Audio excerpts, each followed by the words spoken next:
Hello dear students, welcome to physics classes. In previous video we discussed about the power of a lens and also we derived one equation, and that equation is called as a thin lens formula, and that equation is nothing but 1 by f is equal to 1 by v minus 1 by u, and this equation we already derived in previous class, and this equation is called as a thin lens formula. This equation gives the relation between the object distance, image distance and focal length of the lens. Now in today's class we are going to discuss about the linear magnification of a lens. Dear students, we already studied about the linear magnification in the case of mirrors, right? In the cases of lenses also we are using this term, that is linear magnification. In the case of lenses, let us see what do you mean by the linear magnification of a lens. See here, linear magnification of a lens is defined as, or linear magnification produced by a lens is defined as the ratio of linear size of image to the linear size of object. Then it is called as a linear magnification of a lens. See here, one diagram. I took one convex lens here. There are two rays of light which is originating from the object. Here AB is the object. The first ray of light which is incident parallel to the principal axis. Then after refraction it will pass through the principal focus. Here it is the principal focus. And another ray of light which is passing through the optical center. Then there is no any deviation we will observe, and both the incident ray of light after refraction they will meet at some point, and we are getting the image here. That image is nothing but real and inverted image. Now according to the linear magnification, it is the ratio of the image size to the object size. See here, image size means, see, we are getting the image A dash B dash here, and its height or its size can be taken as hi.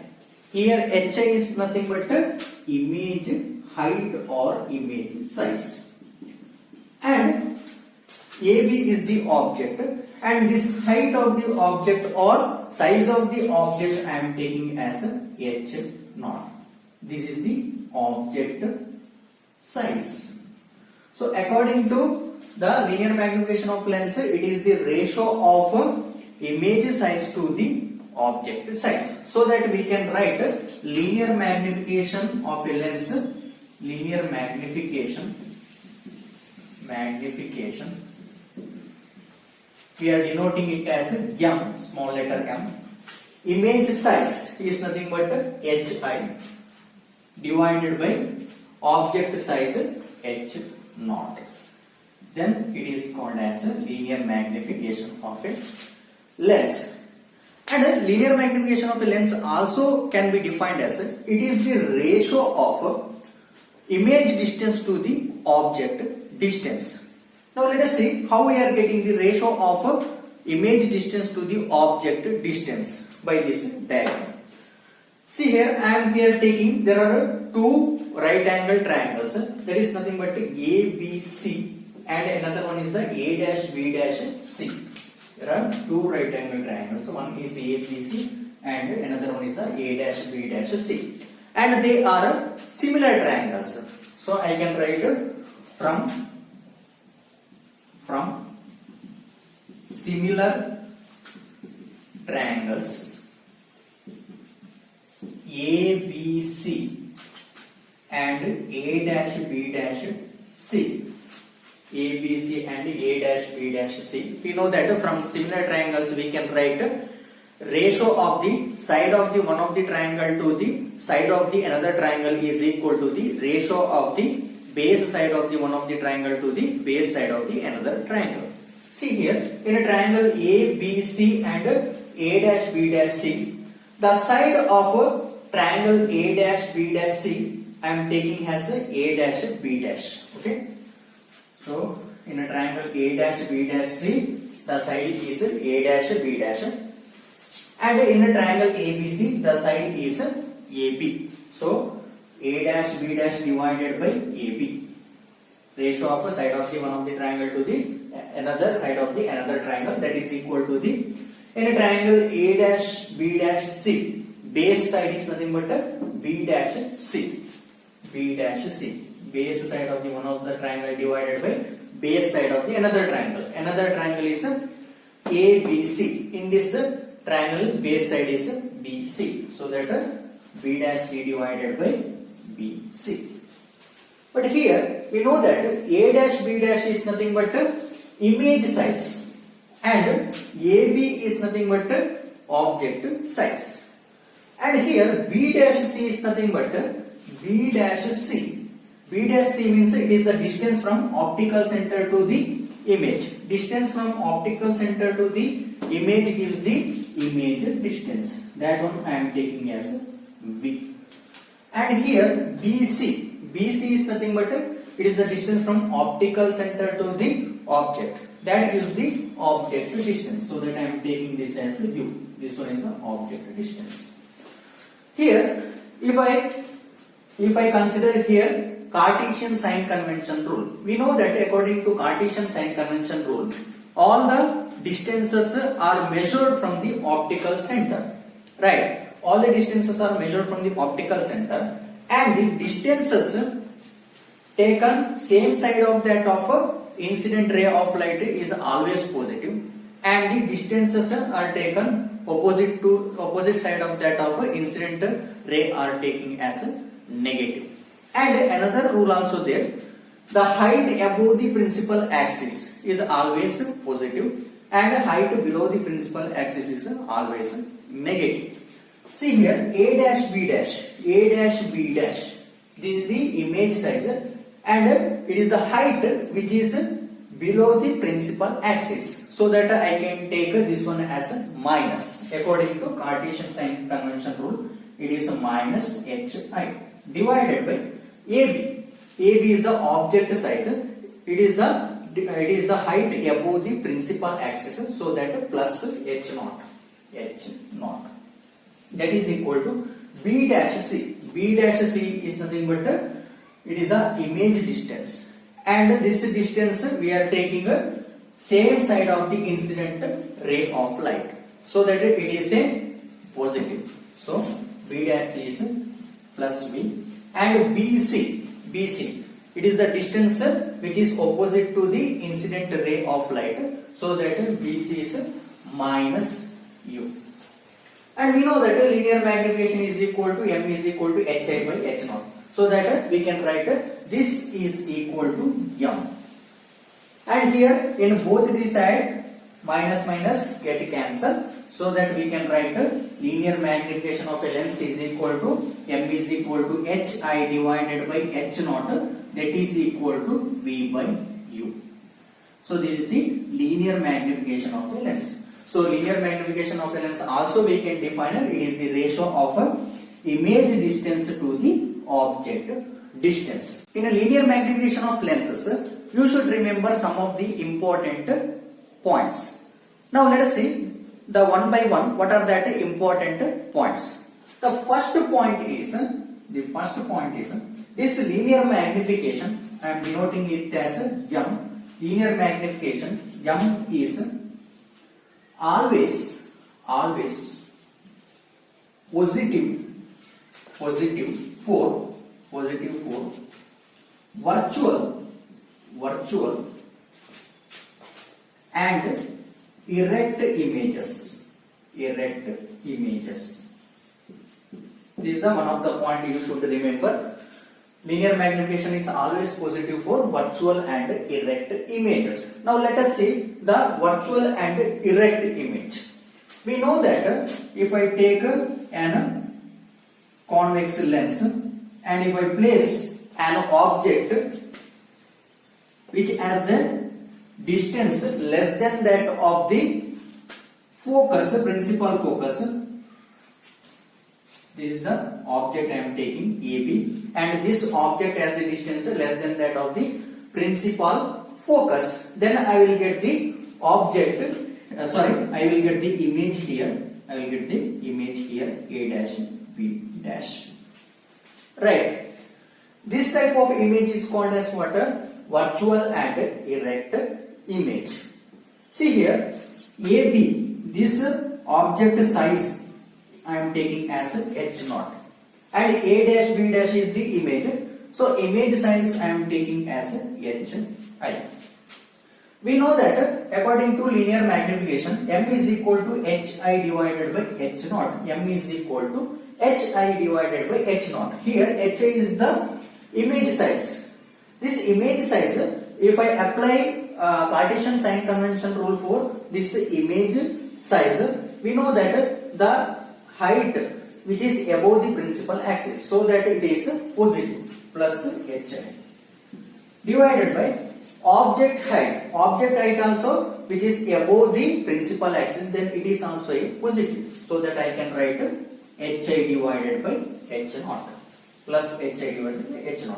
So linear magnification is always positive for virtual and erect images.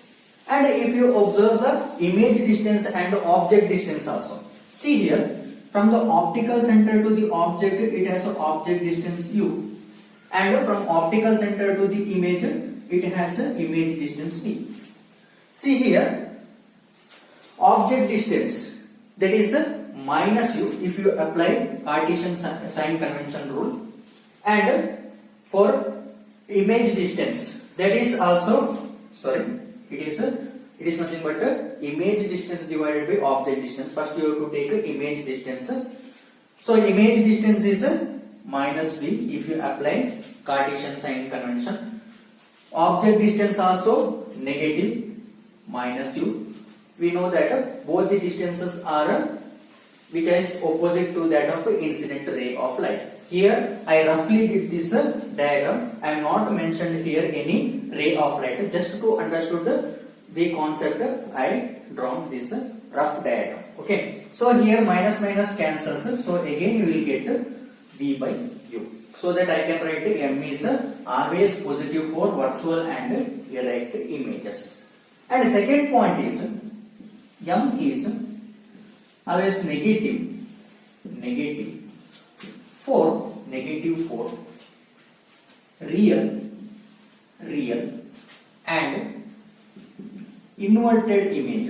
real and inverted images. This is the another point you should remember. Linear magnification is negative for real and inverted images. See, from this diagram only, if you observe here, this is an object, this is an image, and this image is nothing but a real and inverted image.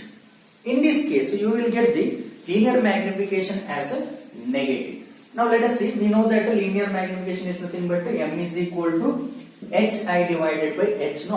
Hi is the image size, but image size I should take negative because of Cartesian sign convention rule, because its height is which is below the principal axis, so that minus Hi divided by H0, object size, object height which is above the principal axis, so that it is positive, plus H0, so that you will get M is equal to minus Hi divided by H0. That means linear magnification is negative. If you observe image distance and object distance, see here, image distance here it is positive. If you apply Cartesian sign convention rule, it is positive, and object distance it is negative. That one also you will get a negative, so that I can tell linear magnification is negative for real and inverted images. And another thing you should remember, linear magnification is always positive for concave lenses. Linear magnification always positive for concave lenses. Why it is always positive for concave lenses?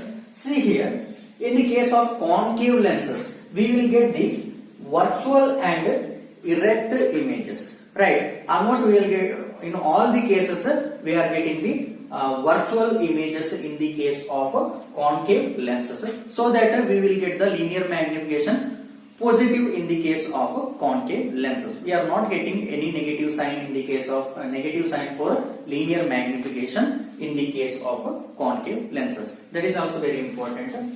And fourth one is linear magnification is maybe positive or negative, maybe positive or negative for convex lenses.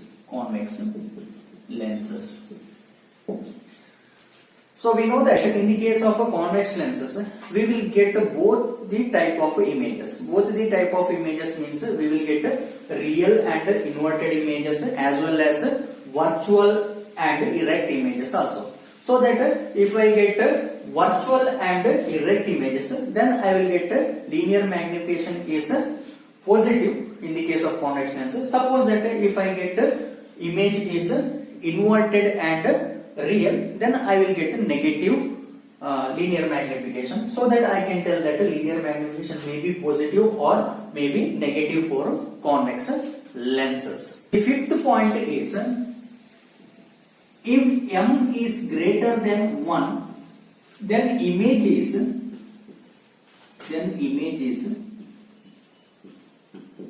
enlarged. See here, if you get this ratio hi by h naught or v by u, if you get this ratio is greater than 1, then you will get the enlarged image. The sign may be positive or may be negative. Suppose that if m is greater than 1, then you will get the enlarged image. Okay, this image is enlarged when m is greater than 1. And the next point is, if m is less than 1, then you will get the diminished image.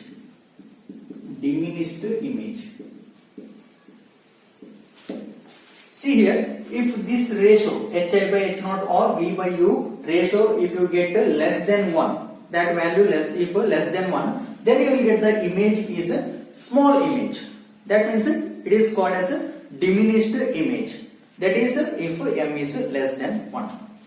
And another point you should remember, if m is equal to 1, then image size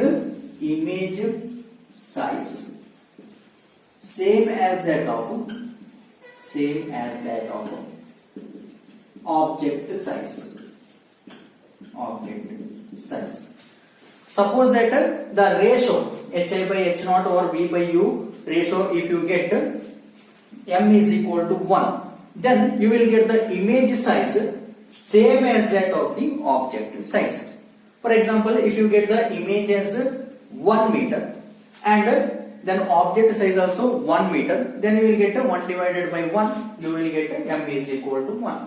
Okay, that may be positive sign or that may be negative sign, but you will get the value m is equal to 1, then you will get the image size is the same as that of the object size. These are the some important points you should remember in the case of linear magnification of lenses. Now we will discuss the combination of thin lenses in contact. Dear students, we already studied how the refraction takes place in the case of a single thin lens, right? When an incident ray of light, then how the refraction takes place due to that single thin lens we already studied, right? But if I take two thin lenses and if I place two thin lenses in contact, then how will be the refraction takes place and how the images we are getting in that case. That one we are going to discuss here. That is the combination of thin lenses in contact. Here I am going to take two thin lenses, that is two thin convex lenses. See here, there are two thin convex lenses and that two thin convex lenses are in contact. See here, there are two thin lenses. The first lens I am taking as L1 and the second lens is L2, and they both are in contact. And I am taking the principal axis. This is the principal axis of this two thin lenses. Now here the first lens has focal length f1. Let f1 be the focal length of the first lens and f2 be the focal length of the second lens. Okay. Here I took two thin lenses. That one is a L1 and L2. Both the lenses are in contact, and the first lens has a focal length f1 and the second lens has a focal length f2. Now I am going to place an object on the principal axis. So this is an object O. Okay, and the rays of light which is emerging out from this object.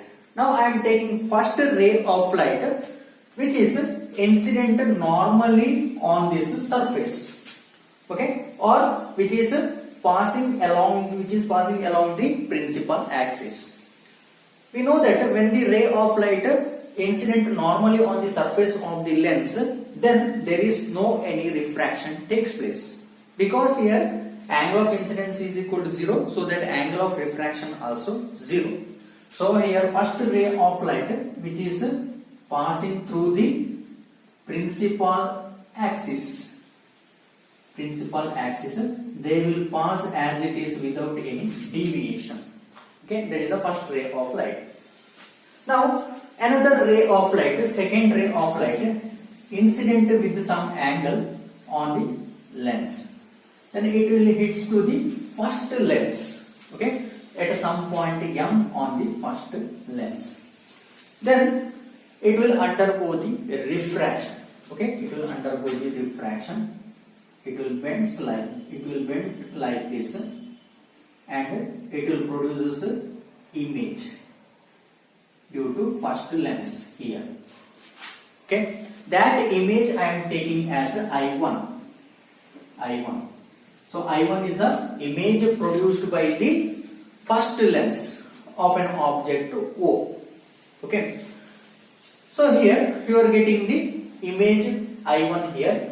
I am taking here all the distances from the point in which both the lenses are in contact. This is the point in which both the lenses are in contact. That point I am taking as P, because both are thin lenses, so that I am taking this as exactly the central point, and all the distances are measured from this point.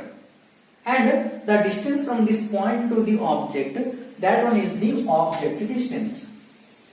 Now this is the U, object distance for first lens.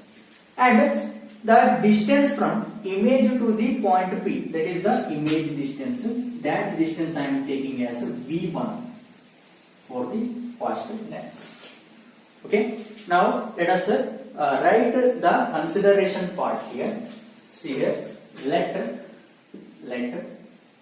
F1 be the focal length of first lens, and F2 be the focal length of second lens, that is L2, first lens is L1. Okay, now let us see how the refraction takes place through first lens. The first case, refraction through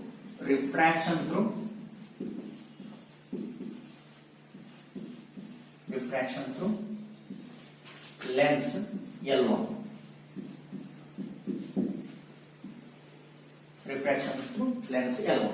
See here, after refraction we are getting the image of this object here. So here in this case, object distance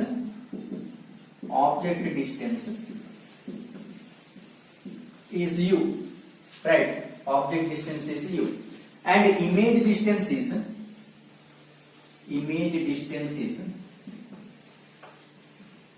V1. Image distance is V1 for the first lens, and this is a thin lens, so that I can apply thin lens formula here. We have thin lens formula is nothing but we have thin lens formula already derived. That is nothing but 1 by f is equal to 1 by f is equal to 1 by b minus 1 by u. Right? This is an thin lens formula. So I can apply this formula here. So 1 by f, here f is nothing but the focal length of the first lens. Focal length of the first lens is f1. Instead of f, I should write f1. That is equal to 1 by v. V is nothing but image distance. For the first lens, image distance is v1. So that I can write 1 by v1 minus 1 by u. U is the object distance. For the first lens, object distance is u. So I can write 1 by u. This is equation 1. I am again not applying here any sign convention rules because this is the equation we already got because of applying the sign convention rule only. So it is no any necessity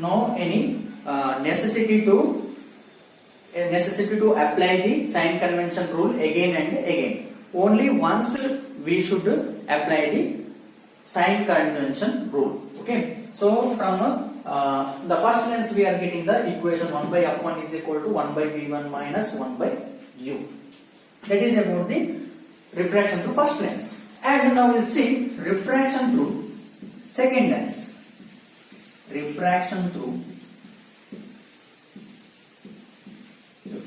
lens L2. See here, after refraction, this incident ray of light will bend and it will pass through the second lens. Right? It will hit some point N on the second lens. And because of this lens, again it will undergo the refraction. This ray of light again undergo the refraction and it will produce the image somewhere here. Okay? So here I am getting the image I. This is because of the second lens. So that I can write the distance from P to I as V. P to I as V. This is the image distance for the second lens. But which one is the object for the second lens? See here, image of the first lens. Image of the first lens is V1. Now the image of the first lens, that is the real image. Image of the first lens now acts as an object for the second lens. That is very important. So I can write now image of lens L1, image of first lens L1 acts as object for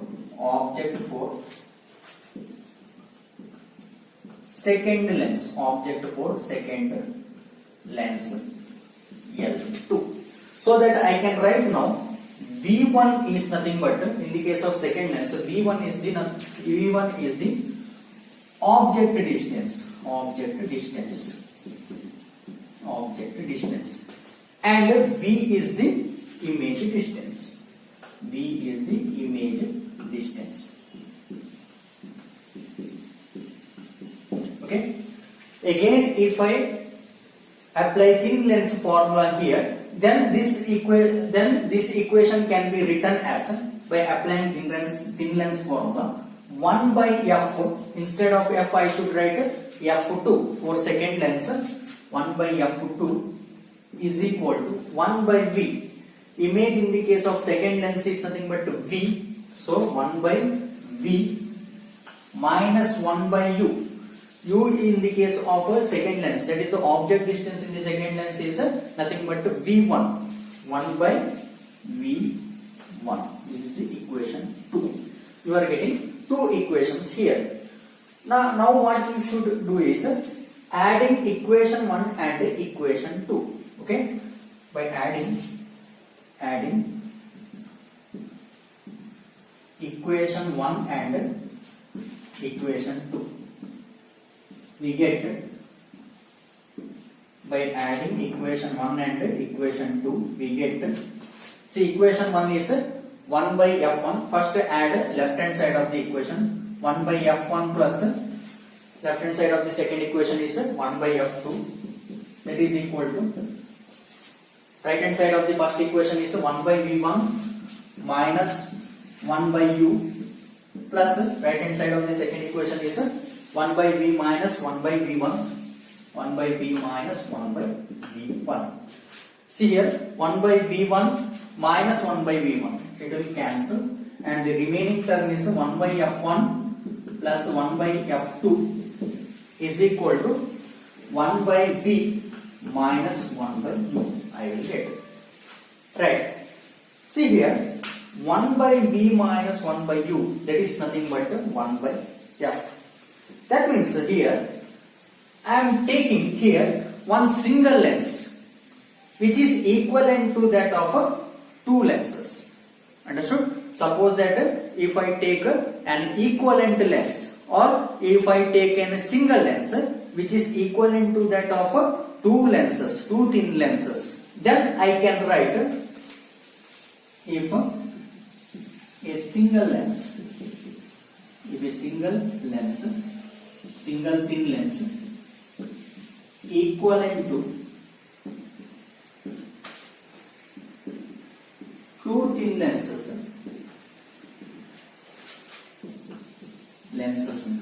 in contact with the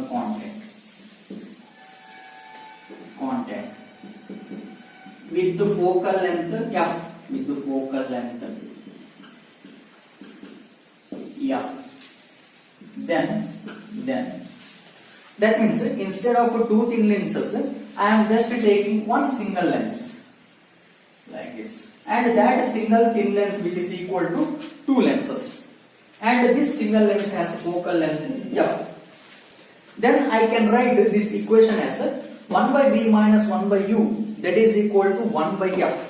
F is nothing but a focal length of this lens, that equivalent lens. So that I can write then 1 by f is equal to 1 by v minus 1 by u is nothing but 1 by f is equal to remaining term 1 by f1 plus 1 by f2. And we know that 1 by f is nothing but power, right? Power of a lens. So 1 by f I can write p. 1 by f1 is nothing but power of a first lens. 1 by f1 is I can write p1 plus 1 by f2, that is the power of a second lens. That one I can write p2. From this equation I can tell that power of a equivalent lens is equal to the sum of the power of the individual lenses. Okay, so finally I can write power of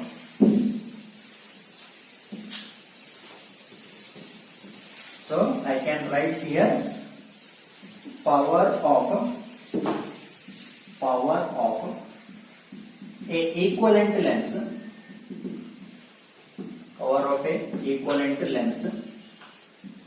is equal to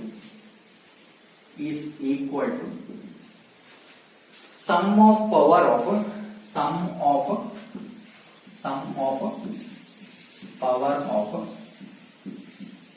individual lenses.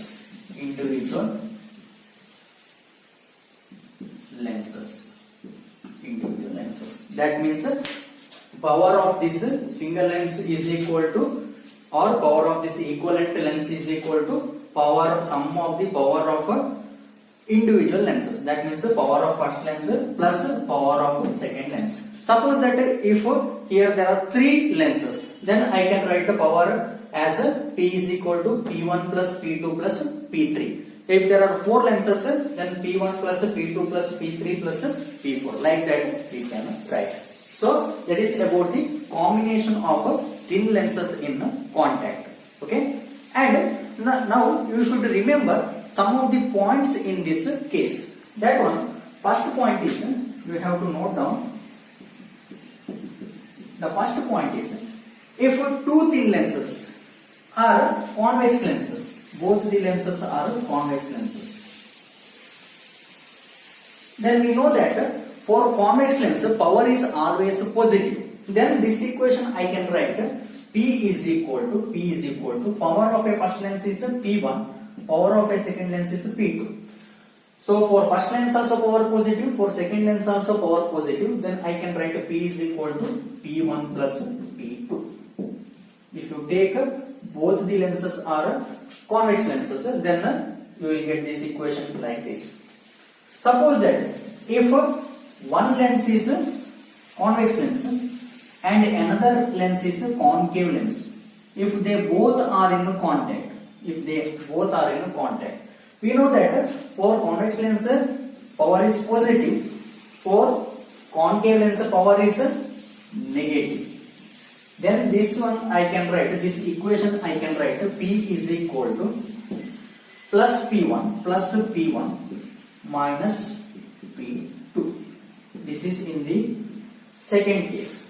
Suppose that a convex lens and a concave lens are in contact. And third case is if both the lenses are concave lenses, if the two concave lenses are in contact, then both the lenses has a power, negative power, right? Minus P1 minus P2. Then this equation I can write P is equal to minus P1 minus P2. Okay, these three conditions or these 3 points you should remember. That is about the combination of thin lenses in contact.